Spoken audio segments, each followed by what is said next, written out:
Voici notre premier document iconographique concernant la gigantesque exposition coloniale de 1931, organisée par le maréchal Lyautey à Paris et produite par Demer. Il est d'abord intéressant de se demander quelle fut la portée de ce document en 1931. En d'autres termes, à qui était-il adressé, qui est le commanditaire de cette affiche, et quel est surtout son but. L'affiche est bien évidemment adressée aux visiteurs potentiels de l'exposition coloniale de 1931. En effet, elle avait avant tout une vocation publicitaire. L'inscription « Le tour du monde en un jour » présente de part et d'autre de l'affiche suscite pour le visiteur un voyage exotique, un dépaysement total. Il est vrai que l'exposition coloniale de 1931, qui s'étend sur 110 hectares, s'emploie à représenter les 5 continents de la planète. Les 4 personnages présents sur l'affiche évoquent bien évidemment les différentes régions du globe.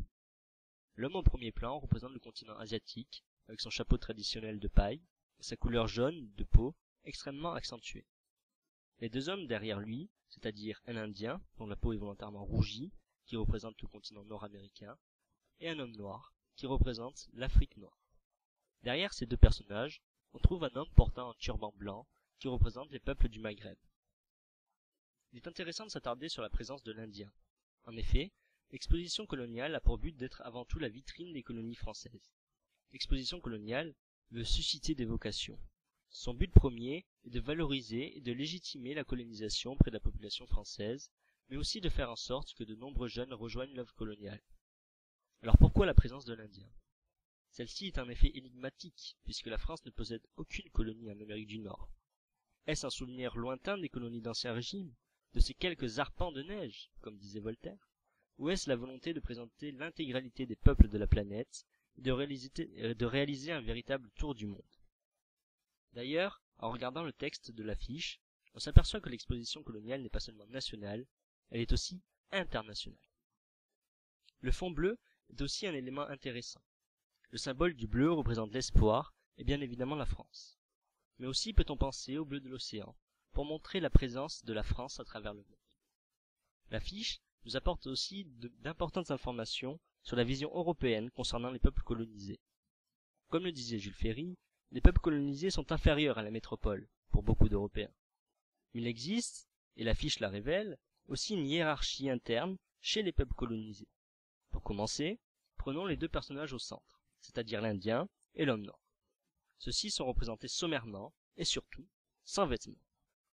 Cette représentation donne une vision de l'être sauvage, de l'être primitif, qui est bien évidemment fausse. Mais elle sert surtout la fameuse mission de civilisation que haranguent les nations coloniales. Pour elles, il faut impérativement civiliser ces peuples. L'Asiatique, avec son chapeau de paille caractéristique, est lui beaucoup mieux représenté, et présente donc sa théorique avancée face aux 2 autres personnages. Son expression faciale révèle en lui une sorte de patience, d'opiniâtreté, de sérieux devant le travail. Il faut rappeler que lors de la Première Guerre mondiale, les peuples asiatiques appelés par la métropole furent le plus souvent affectés à la production d'armes dans les usines, plutôt qu'à la guerre véritable, à l'instar des tirailleurs africains. Enfin, le personnage le plus en retrait, habillé avec un raffinement, possède une expression mystérieuse et ténébreuse. Cette expression n'est pas anodine. Pour les Européens, les peuples d'Afrique du Nord sont dangereux, et les revendications récentes d'indépendance, menées par Messali Hadj notamment, corroborent encore plus cette idée. Pour terminer, regardons les 2 monuments s'élevant derrière les personnages. À gauche, on devine un minaret, alors qu'à droite, on pense au temple d'Angkor Wat. Il faut savoir qu'à l'occasion de l'exposition coloniale, nombre de bâtiments furent reconstruits à Paris, que ce soit de simples habitations, des écoles, et même le temple d'Angkor Wat en grandeur nature. Mais revenons à notre affiche. Les 2 monuments présents sont des édifices religieux. Pourquoi donc la Troisième République, qui est totalement anticléricale, accepte-t-elle de mettre en vitrine des édifices religieux?